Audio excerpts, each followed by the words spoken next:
Burns. See if anyone gets the joke. I love that. Excellent. Well, hello, everyone. We're going to hang out here for a minute. We've got about a minute before we get started.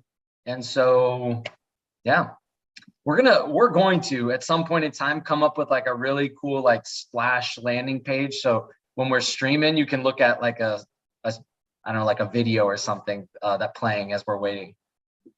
What do you think, Soph? Yeah, we definitely need that. Well, we'll sort it out eventually. You gotta get the marketing team. They need to rename this thing for one. Like Public Input Live is like the best I could muster. And so, and then maybe they'll help us with a slide or something we could show off. Cool. Well, should we get started? Yeah, let's do it. Perfect. Well, hello, everybody, and welcome to episode 3 of Public Input Live. This is a show that we're doing, kind of just a quick hit, usually about 30 minutes. Where we'll be talking about best practices in public engagement that we see from our consultants and our agency users day in and day out, using our platform to kind of engage community and making sure that people are showing up and that they're actually trying to reach all community members. Our DNA over here at Public Input is all around equity and accessibility. So you're going to see that kind of throughout the conversation. And so today we're going to be talking about best practices when it comes to virtual meetings and hybrid meetings. So we'll be kind of talking about how you can do that, some things to be mindful of. And then we'll also be talking a little bit about our smart transcripts feature, which can save your teams a ton of time, especially if transcripts are something that's required for the public process. You know, some committees and some boards make sure that they have transcripts available after those meetings, and our platform can automate some of that for you. So we'll just talk about general best practices, but then also show how our platform, how you can execute those best practices in the Public Input platform. And so to get started, let's do a quick introduction. Sophie, go ahead. Yeah, hey everyone, I'm Sophie Bitar. I'm a solutions architect here at Public Input, which just means that I work with the sales team and prospective customers to just kind of map out any needs and map those to solutions that we'd offer in the platform. Perfect. And I'm Murph, Michael Murphy. I'm partnership director over here, which just means I work with a lot of consultants in scoping licenses and just trying to enable them to use the platform to overcome challenges and obstacles when it comes to public engagement. They are, you know, and a lot of times those consultants will leverage the platform. So whether you've used it in the past, then you're actually part of our partners program, or you are a new or prospective consultant, welcome here. And you can put some comments in the comment box and we can have some conversation if you have any questions about what we're doing over here. I'd love to meet you, reach out anytime. Cool. So Sophie, how should we get started here to dive in? Yeah, so let me go ahead and share my screen and we'll kind of just walk through what we're looking at right now. So first we'll kind of just do a quick breakdown. So you're actually experiencing our virtual meetings tool right now if you're watching this. So let's take a look at the page we're on.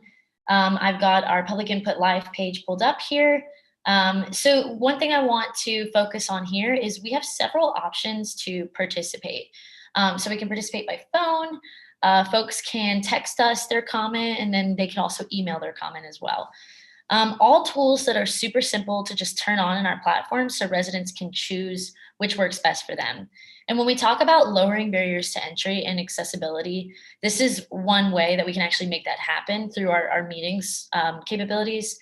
And then on the back end, managing all these channels is super easy. So no longer is data just coming in from different tools or different websites that don't really talk to each other. It can all be managed from one place. That's perfect. Hey, before we go on, I want to talk a little bit about this. So like just best practices overall when it comes to the public engagement process, especially like public meetings. So when COVID happened, like everything stopped, and then we started adopting like virtual tools to do public meetings. There were Zoom bombings and there were like headaches with people being disruptive. And some of that has been overcome by some software updates on some of those platforms. But still, simply doing a Zoom meeting often does not feel like enough for our community members. And what that may feel like is I'm upset about something as Mr. Community Member, and I want to come in and actually chat about or have my voice be heard. But I joined this public meeting, it's supposed to be a public meeting, but I join and my mic is muted and I don't see any of the other participants. So I have no idea how many people are actually participating. I can't write a chat in because the administrators of the public meeting have disabled chat because they're worried about what people might say. And so they get in a position where it feels like I can sit here and just observe, but I don't actually get to participate in any way. And so one of the things, and what Sophie was just talking about here, or just showing, is the fact that our platform can be set up in a way that allows for participation in multiple and redundant ways. We'll talk a little bit about how like the commenting platform can have, I'm kind of jumping ahead here, but the commenting platform can actually make sure that people don't submit like really toxic or vulgar language or things like that. But still, you can conduct your meeting in a real secure area like we are now. Like right now, Sophie and I are in a Zoom meeting, but all the public, like yourself, observing this meeting on a web page, you didn't have to log in or didn't have to download any software to be able to observe this meeting. And if you didn't have access to internet, you could just use that phone number there and you could call in, put in that meeting code, and you can actually listen to the audio. You can get a couple more options as well. There's 2 other options. You can leave a voice comment there as well, or you could enter the queue to speak live into the meeting. And if I wanted to, I could also text message into the meeting or email into the meeting as well with my comments and my thoughts. So kind of a little bit about best practices there. I just want to make sure that we touch on is like, make sure you're giving the public opportunities to provide feedback, really limiting that, especially in like tense situations or like where there could be some, upset community members, things like this, is like limiting that engagement. It will only add fuel to the fire. If you can open it up in ways like this, it can be easily managed, but also like open and accessible for folks. So I think that's a real key point, and I wanted to kind of dive in add a little bit more context to that, Sophie. Thank you. Yeah, no problem. Yeah, that's really good information. I appreciate you elaborating on that too. So kind of scrolling down the page here, of course, if they don't want to utilize those other options to participate and they just want to kind of go ahead and leave their question or comment directly on the page itself, there's always that option to do that. You can see we've kind of, we've done that here where we've left our own comments here too. I'm gonna text in a comment right now. I'm gonna say like, yeah, hey guys. So I'm actually texting in and we'll see if that comment should show up here. So if, I don't know if you, maybe do a refresh real quick and we'll see if that would show up there. It says my comment has been received. And so I just text message in. I don't know if you guys saw that, but I just shot a quick text message in. And the comment simply said, hey guys, which is kind of silly, but there's that comment. And I did that through text messaging, and it can show up. Well, actually, it looks like Sophie, since she's an admin here, could actually make that public. But so it gives an admin an opportunity to filter the comment if it's not going to fuel the public. Maybe it's irrelevant or it's got curse words. We received it, that's confirmed, but do we want it to post publicly where other people could respond back to it or, comment below it or like it or something like that. So anyways, just want to show kind of an example of how the texting platform can actually add comments to the meeting, even if it's not live, because this is a past meeting and we kept comments open. And so this meeting was done 2 weeks ago, we're still accepting comments for that meeting. And so I was able to send that in, but you have the option to turn that off if you wanted to. Yeah, and what you can also use this space for is to capture some additional information from your residents. So you can actually insert like a quick, maybe it's like a 3-question survey that's sort of like, hey, since you're here, how satisfied with your experience are you? Or what's your preferred method of communication? Or would you like to sign up to receive updates for other engagement opportunities? So it's just kind of a great way to capitalize on the opportunity to collect feedback while they're already there. And of course, that does not mean data silos on the back end. It's all, again, going into one centralized place where there's all kinds of tools for understanding that information. Yeah. Sophie, real quick, I actually saw a really cool case where a client actually had these maps and they were doing like pin activities during the meeting. So the meeting was happening above and they said, all right, now we're going to talk about where you'd like to see parking. So on the second question below, you're going to see a map and I want you to go ahead and grab the car, the little pin with a little car on it. And I'd like to go ahead and drop that on the map where you'd like to see us, have some parking in our vision for our city coming up in the future. So there are some different kind of contextual things you can do to create activities while you're doing a public meeting. There are so many different types of public meetings. There are those types where there's like heavy engagement. There's types that are really very formal, part of like a NEPA process, and we need to make sure we capture and respond to comments. We understand all of that, and the platform's built to be flexible enough to handle everything from, a federally mandated public hearing to kind of like a more simple community engagement process where we're really trying to get engagement from community members and like in activities and that sort of thing. Yeah, that's a really good example of someone that's kind of utilizing all of the features of the platform to its full advantage. Especially, I think that includes one of those more kind of advanced questions that we talked about in the last session too. So great example. Thanks for bringing that up. Yeah. So let's go to the back end now, and let's do a quick walkthrough of kind of how to set that up. Just like how easy it was to set up a project page, it's going to be just as easy and fast to set up a really good framework for a meeting. So let's go ahead and add a meeting or event here. We'll do this from scratch. So this top section is just going to be kind of your, self-explanatory sort of logistics stuff. We can rename it. We can select the format and the start time and end time. Under here in this more display options is where we'll go and kind of check the box for, we want folks to be able to participate by phone, by email, and by text. So those options will be down there. But the thing I really wanted to focus on was this these comment options here. So a couple of things you can toggle on and off. You can collect names and emails. You can require that if it's completely necessary. But these settings have really been a game changer for a lot of governance. I know that so many agencies worry about comments during a meeting, people using profanity and things like that. So we can make sure that we're flagging toxic comments, as well as just provide a reminder about being civil as folks are typing. So for example, if someone starts typing in all caps, the system will display a message like, please remember to keep comments civil. And if it picks up toxic language, then it'll let residents know that they can still submit it, but it'll be flagged for admin review and it won't be made public. So this doesn't mean that we won't accept their comment. It just means that it won't be on public display so that we're not adding fuel to the fire as the meeting is live, especially for sensitive or polarizing issues or conversations that might come up. That's great. Yeah. Oh, go ahead. I was going to make sure I showed the toggle displays on make SMS responses publicly available, as well as voicemails, transcripts publicly available. So if you receive comments through those means, you can actually have them show up in the public comment forum, like along with other people that are actually on the web page, watching the video and engaging there. That way it's like, hey, this is actually part of the public process. And if you message in, it's going to go right into the normal public process, and it makes kind of data aggregation for our users a lot easier as well. Yeah, definitely.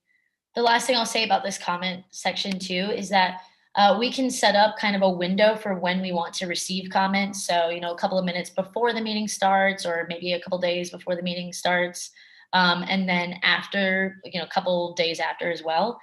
Or we can just always be allowing comments, which just means that people can come back and leave comments on the recorded meeting replay if that's necessary.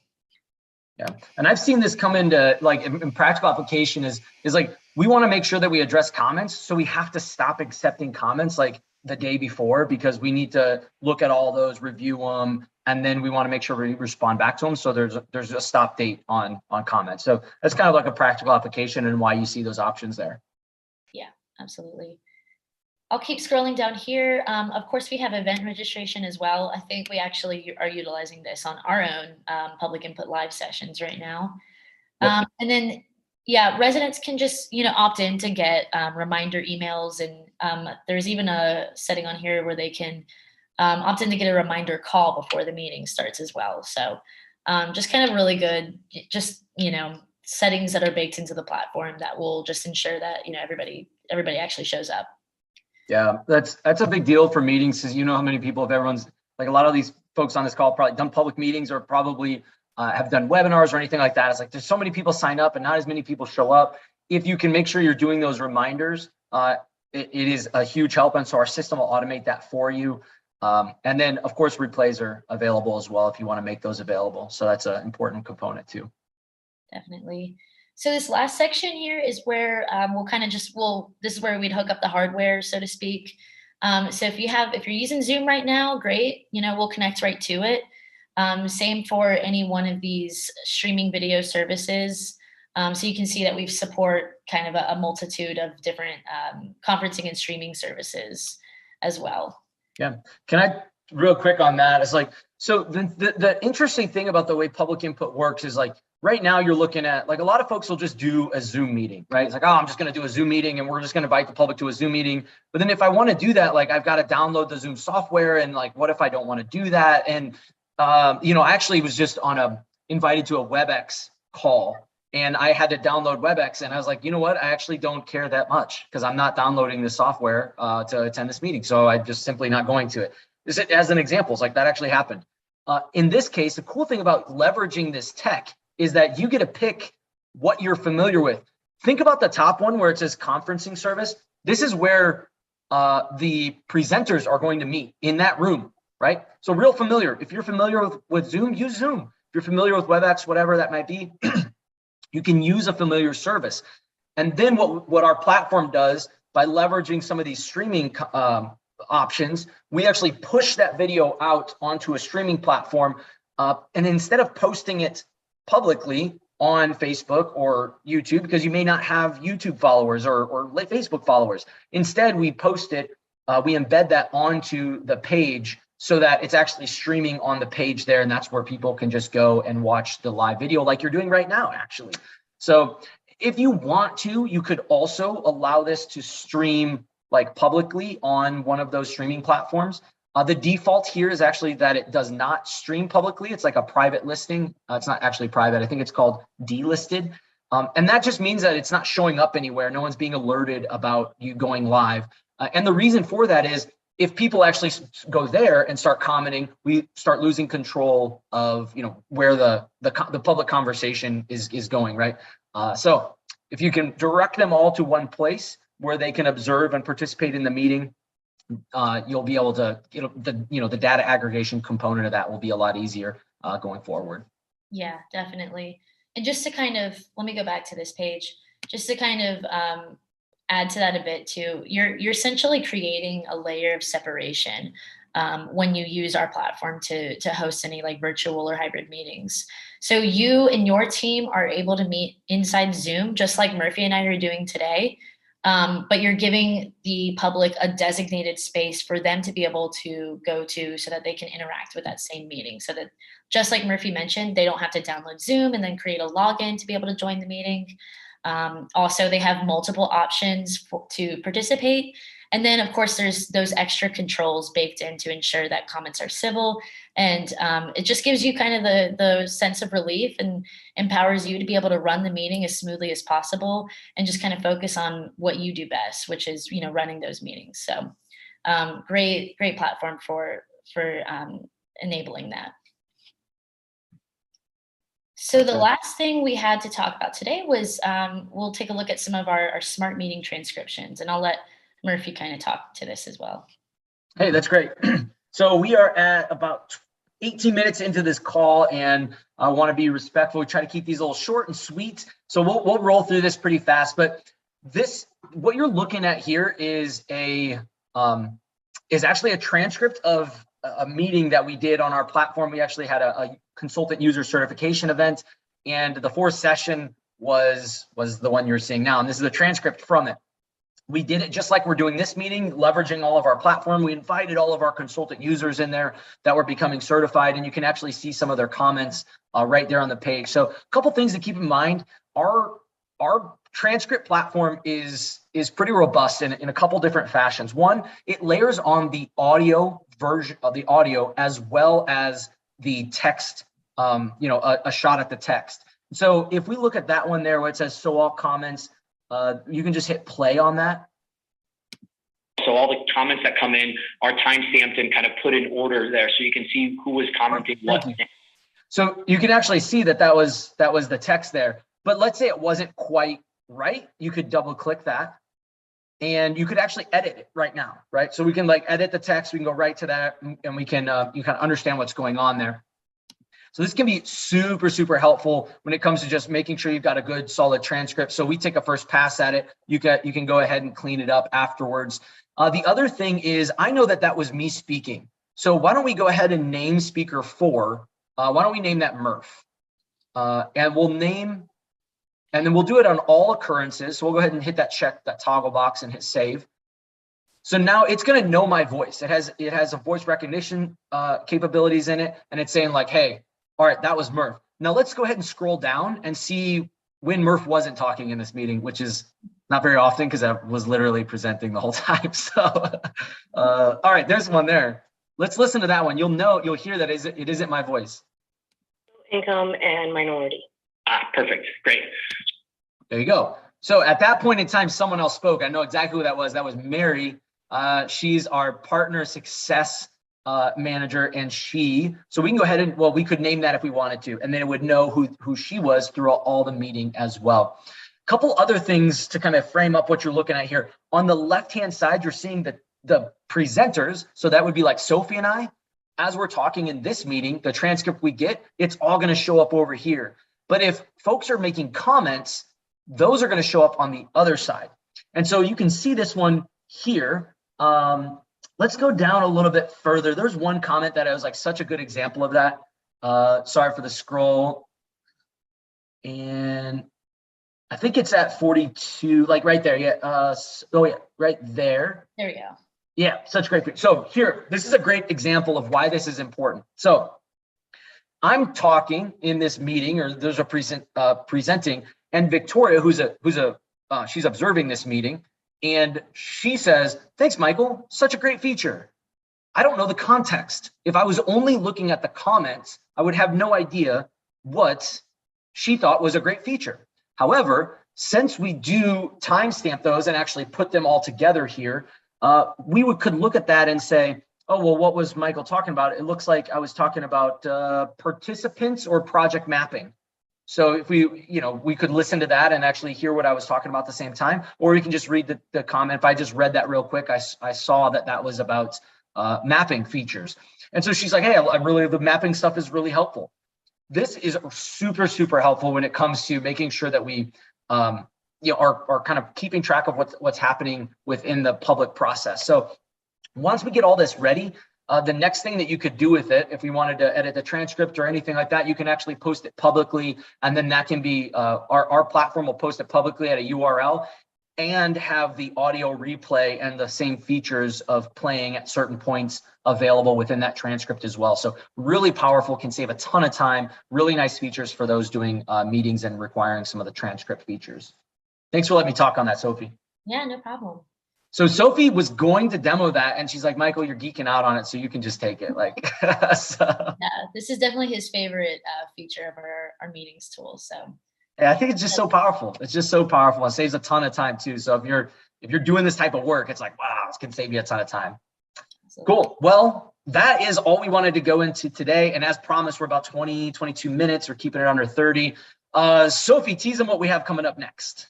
Yeah, so next session, we're still in Reach, but we're going to cover a couple more features as a part of our meetings tool that help us reach as well. So things like live polling and contactless sign-in. We might reiterate a couple of features that we covered before, but it'll be really fun. So everybody, please come to that as well. Yeah, we're going to be doing this every Friday. Thank you so much, Sophie, for showing the back end and showing how you can actually apply those best practices right in the public input platform and how easy and streamlined it can be. I think it's a big help for folks. If you have any questions, don't hesitate to reach out to us. You can either hit us on the chat or comment features here, or you can email us And I think one of the previous meetings has our emails on there as well. So you go ahead and check out the comments for the other meeting or replays and actually grab our emails if you want to get a hold of us. But we'll be here again next week, Friday, 1 o'clock Eastern. We'll be talking about more best practices in public engagement, showing off more of the platform and how easy it can be done. If you have any questions, or if you actually want us to demo certain things or show certain things, want to talk about it, make sure you reach out and let us know, because we'd be happy to dive into those points as well. So thank you so much for joining us. Until we meet again, we wish you successful engagements.